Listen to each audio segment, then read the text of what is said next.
Hi, I'm John Lithgow. I'm going to read you 20 Lessons on Tyranny by Timothy Snyder. You may have already heard these, but it's time you heard them again. Number 1, do not obey in advance. Most of the power of authoritarianism is freely given. In times like these, individuals think ahead about what a more repressive government will want and then offer themselves without being asked. A citizen who adapts in this way is teaching power what it can do. Number 2, defend institutions. It is institutions that help us to preserve decency. They need our help as well. Do not speak of our institutions unless you make them yours by acting on their behalf. Institutions do not protect themselves. They fall one after the other unless each is defended from the beginning. So choose an institution you care about, a court, a newspaper, a law, a labor union, and take its side. Number 3, beware the one-party state. The parties that remade states and suppressed rivals were not omnipotent from the start. They exploited a historical moment to make political life impossible for their opponents. So support the multi-party system and defend the rules of democratic elections. Vote in local and state elections while you can. Consider running for office. Number 4, take responsibility for the face of the world.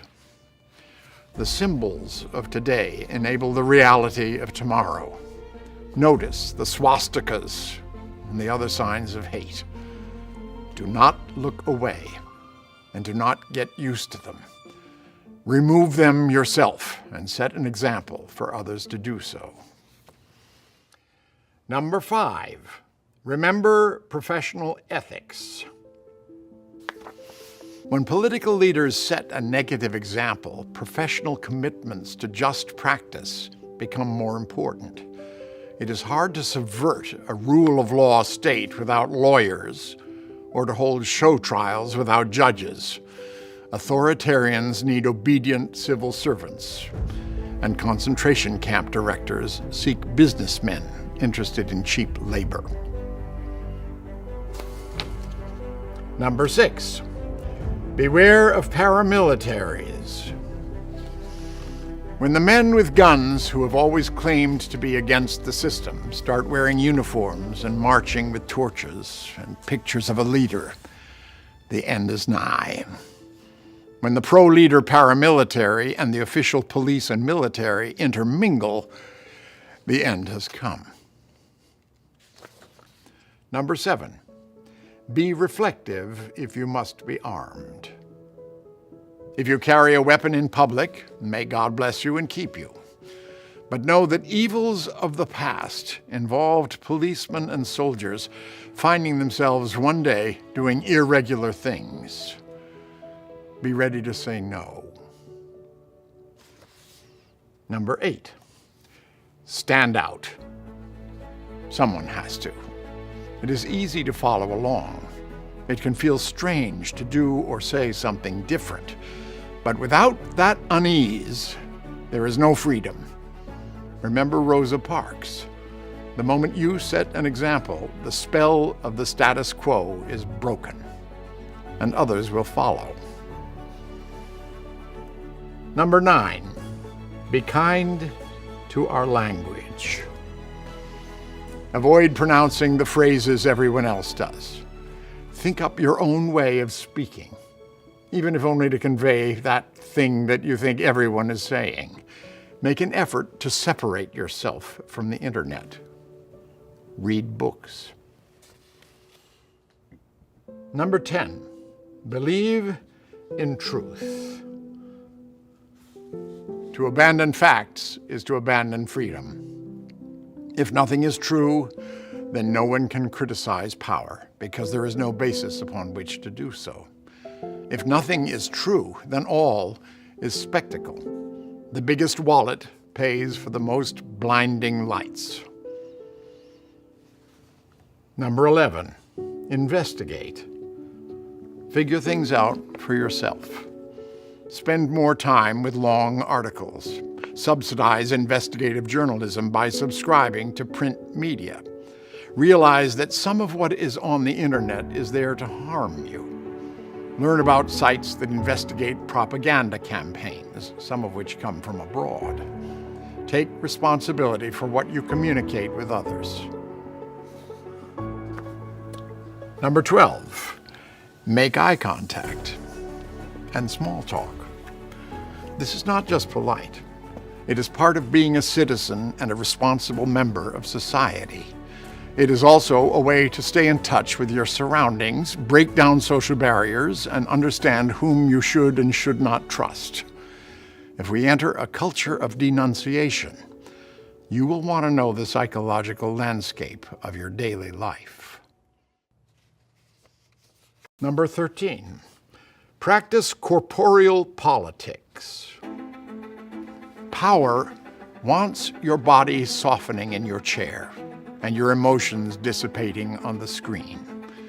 Get outside. Put your body in unfamiliar places with unfamiliar people. Make new friends and march with them. Number 14, establish a private life. Nastier rulers will use what they know about you to push you around. Scrub your computer of malware on a regular basis. Remember that email is skywriting. Consider using alternative forms of the internet or simply using it less.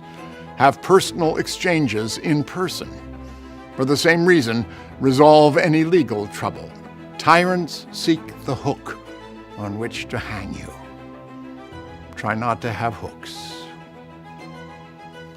Number 15, contribute to good causes. Be active in organizations, political or not, that express your own view of life. Pick a charity or two and set up auto pay. Then you will have made a free choice that supports civil society and helps others to do good. Number 16, learn from peers in other countries. Keep up your friendships abroad or make new friends in other countries. The present difficulties in the United States are an element of a larger trend, and no country is going to find a solution by itself. Make sure you and your family have passports. 17, listen for dangerous words.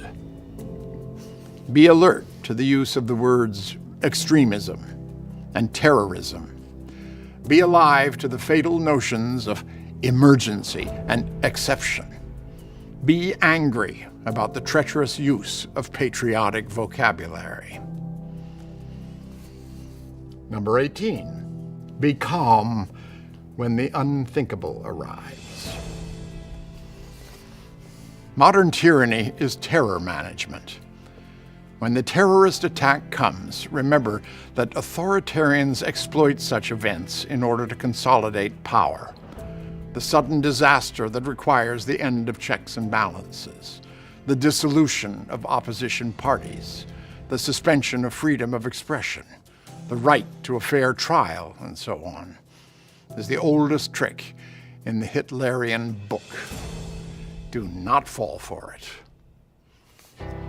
Number 19, be a patriot. Set a good example of what America means for the generations to come. They will need it. Number 20, be as courageous as you can. If none of us is prepared to die for freedom, then all of us will die under tyranny.